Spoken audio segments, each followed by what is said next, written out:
Hello, everybody. Thanks for listening to Wake Up, Look Up, a podcast where we connect events happening in real time to the gospel of Jesus Christ. I'm Zach Wyrock. And today we're talking about texting on trial. We're asking the question, are we ready for judgment?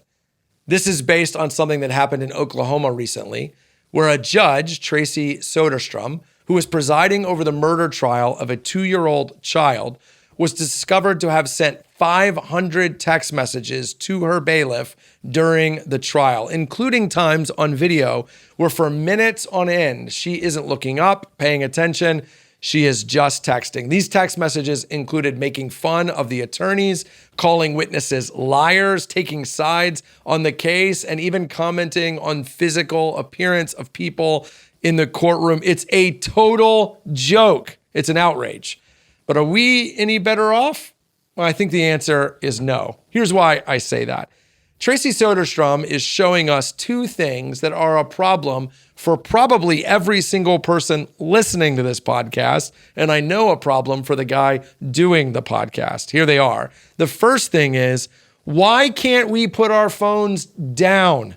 What is a judge doing taking her phone into the courtroom when it's the trial of a 2-year-old child's killer? I mean, is anything sacred? Can we stay focused on anything at all? Why didn't she see this as the most important case she had ever worked on? Why wasn't she totally committed to the outpouring of justice in this situation, to making sure you had the right person on trial, that they were giving a fair trial, and if guilty, that they were getting a verdict? Why wasn't she committed? Well, the answer is she was addicted to her phone. She couldn't imagine leaving it behind. What if she was out of the loop? What would she do when she got bored? Are any of us really immune to that? I mean, can I tell you that when I go on a date with my wife, I have to actually give her my phone or leave it in the car, or I will spend the whole date checking it constantly. It's like I'm a child.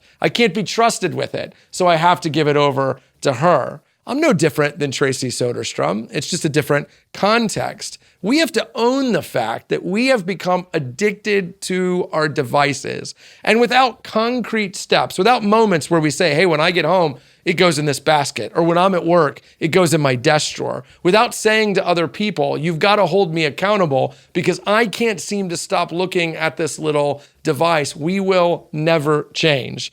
So although this story is an outrage, and I hope you can tell, I'm pretty upset about this story, it really is true that if we use the words of Jesus from the story of the woman caught in adultery, and you let the person who has not sinned throw the first stone, then neither you or I are in a position to judge Tracy Soderstrom. As outrageous as what she did is, her addiction is merely emblematic of ours. And here's the second thing.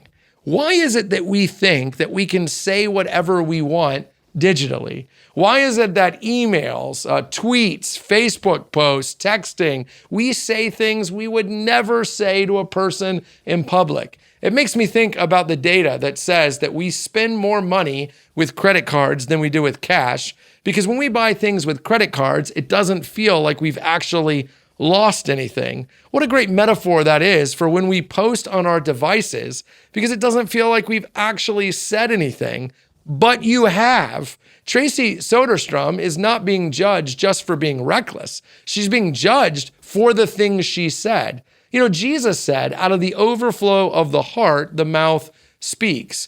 If he said it today, he would also say, and tweets, and posts, and texts, and emails. We're as responsible for what we say digitally as what we say verbally. And one day, the book of James tells us, we will give an account to God for every word that comes out of our mouths. And I think that also includes every word that goes into our devices. This story is an outrage, but if we're honest, the outrage should be coming right back at us. It is time for us to hold ourselves accountable first, to admit our addiction to our devices, to put them down, and to only say on them what we would say to each other's faces. Let her story be your wake-up call this morning, and find some freedom from that device you're carrying around. Hey, thanks so much for watching this video. While you're here, we'd love to ask you to hit subscribe or to like so you get future content. If you listen to the audio version too, make sure you leave a review and a comment. That really helps. Consider sharing it on social media and helping us get the word out. And hey, while you're here, check out all the other content that Christ Community Chapel is putting out, including the videos that are around me right now.